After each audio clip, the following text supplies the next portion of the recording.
Karibu kwenye jukwaa la Mwenge wa Kiswahili, nahodha wako Jibril wa Adam.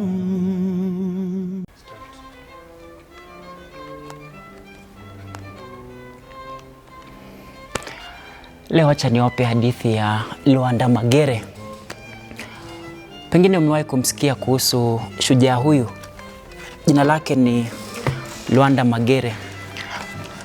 Lwanda Magere alizaliwa magharibi ya Kenya. Alizaliwa katika familia moja ya kimaskini hivi, lakini alikuwa mtoto aliyekuwa wa ajabu sana. Inasemekana kwamba baada ya yeye kuzaliwa tu na kuanguka chini, huku mama yake akiwa bado na uchungu wa kujifungua, Lwanda Magere alikaa akamwangalia mama yake, akamwangalia mkunga, akashangaa mbona watu hawa wanalia hapa.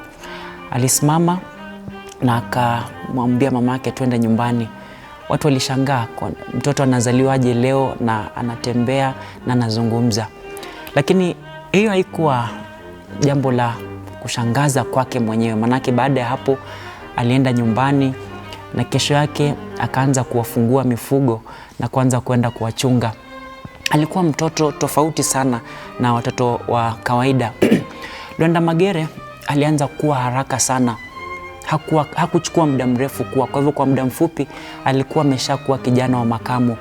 Mwili wake ulikuwa mkubwa, alikuwa amesisimkwa na misuli, alikuwa na kifua kikubwa kama kabati.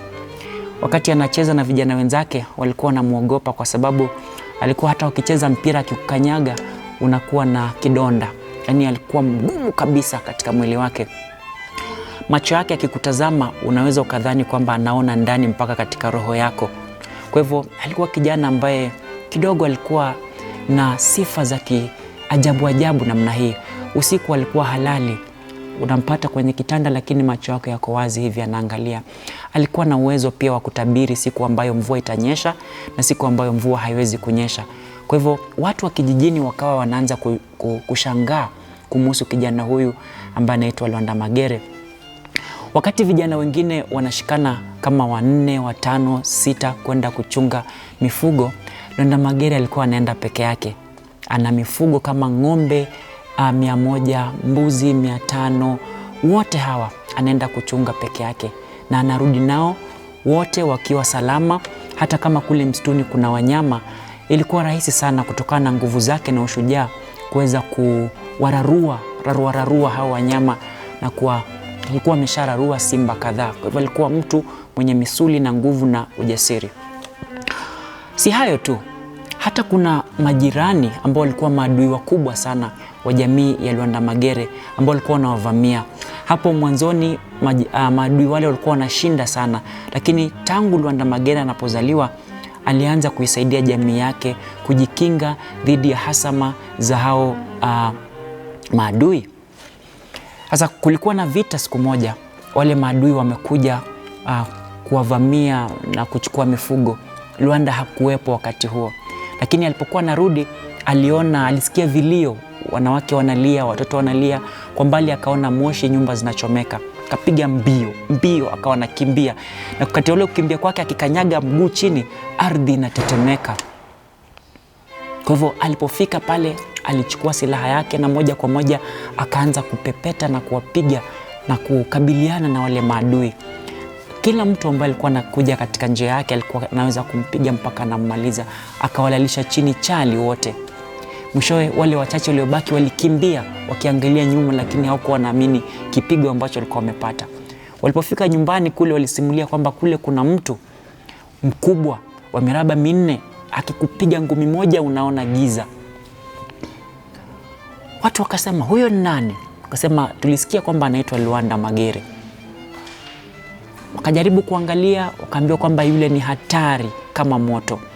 Kwa hivyo wale maadui wakasema tutafanyaje ili tuweze kumpiku na kummaliza jamaa huyu?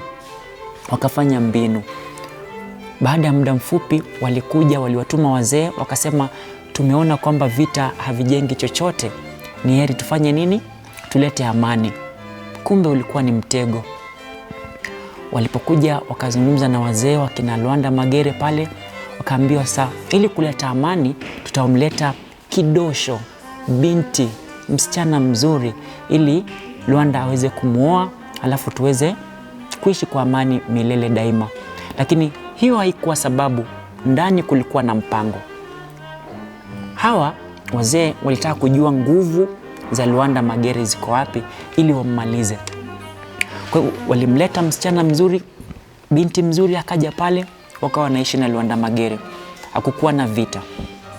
Baada ya muda fulani, Lwanda Magere alipatwa na kidonda hapa tumboni, kulikuwa na kidonda.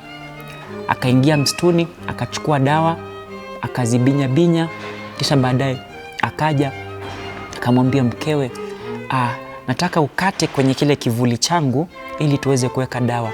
Mke wake akashtuka, kivuli? Nadhani mtu anapokuwa mgonjwa anakatwa kwenye mwili ama anachanja kwenye mwili. Akamwambia hapana, nguvu zangu mimi Lwanda Magere zipo kwenye kivuli changu. Akasema sawa, akachukua kisu akaenda kukata, na alipokuwa nakata kwenye kile kivuli, anamuona Lwanda Magere anahisi uchungu sana. Akatambua, kumbe mwili wake na nguvu zake ziko pale. Basi usiku huo binti huyo hakulala. Alisubiri usiku wa manane, akachupa taratibu pole, akanyata na kutoka nyumbani, akakimbia na kwenda kwao. Alipokwenda kwao, aliwaelezea kuhusu nguvu za Lwanda Magere. Alipoelezea tu, wakaunda vikosi na kuanza kuja kushambulia. Alfajiri, kabla jogoo hajawika, maadui walikuwa wameshafika. Waliwavamia, wakachoma nyumba, wakachukua mifugo na kuwadhuru watu. Lwanda Magere alipoamka, alisikia vilio. Hakusita, alichukua silaha yake tayari kuanza kuingia katika vita, uwanja wa vita. Lakini alipotoka nje, alikabiliwa na mashujaa wengine kutoka jamii ya maadui, lakini walikuwa na mikuki na walitafuta kivuli chake, na pindi walipokiona walikidunga mikuki kadhaa. Maskini Lwanda Magere alianguka chini kwa maumivu makubwa, akagalagala na mwisho akawa hawezi tena kupigana. Walimdunga, wakadunga kivuli chake mpaka wakisha kwamba amezirai. Baada ya hayo walichukua mali yote na kutoroka na kwenda nayo. Inasemekana Lwanda Magere akiwa pale chini alitoa mlio mmoja mkubwa, Waa! Kisha radi ikapiga mara 2, na baadaye akabadilika na akawa jiwe kubwa, na jiwe hili likawa lipo mpaka sasa hivi. Nafikiri ukienda sehemu hiyo hata sasa hivi ninapozungumza unaweza kuliona jiwe hilo. Na hivyo ndivyo maisha yake yalipofikia hapo, yakabadilika na akawa jiwe. Watu husema pengine alikuwa ni Mungu. Watu wanasema pengine alikuwa ni shujaa ama jagina. Watu wanasema pengine alikuwa ni kiumbe tu ambaye haeleweki. Hata mimi sijui. Je, wewe unajua? Hadithi yangu imeishia hapo. Lakini kabla hadithi hii sijaimaliza, unamjua shujaa mwingine mbali na huyu ambao tumemtaja? Unajua sifa zozote ambazo zinamfanya shujaa awe tofauti na watu wake? Na hadithi kama hizi huwa na sifa gani? Mimi nadhani kwamba shujaa huwa anasalitiwa. Tunamuona Lwanda Magere amesalitiwa. Pia tunaona kwamba shujaa huwa ana nguvu na muonekano wa kiajabu kama alivyokuwa shujaa wetu huyu. Na pia tunaona kwamba shujaa huyu huwa yupo ili kuisaidia jamii yake dhidi ya maovu kama alivyokuwa shujaa wetu. Katika jamii yako sijui kama mna shujaa, lakini nataka ufikirie kuhusu shujaa wengine. Nitakuongeza mwingine wa kike ambaye alikuwa anaitwa Meketelili wa Menza. Alikuwa shujaa, nadhani umewahi kumsikia. Sasa nitafutie shujaa wengine kisha uniandikie pale kwenye comment, alafu tutazidi kufunzana. Shukran sana.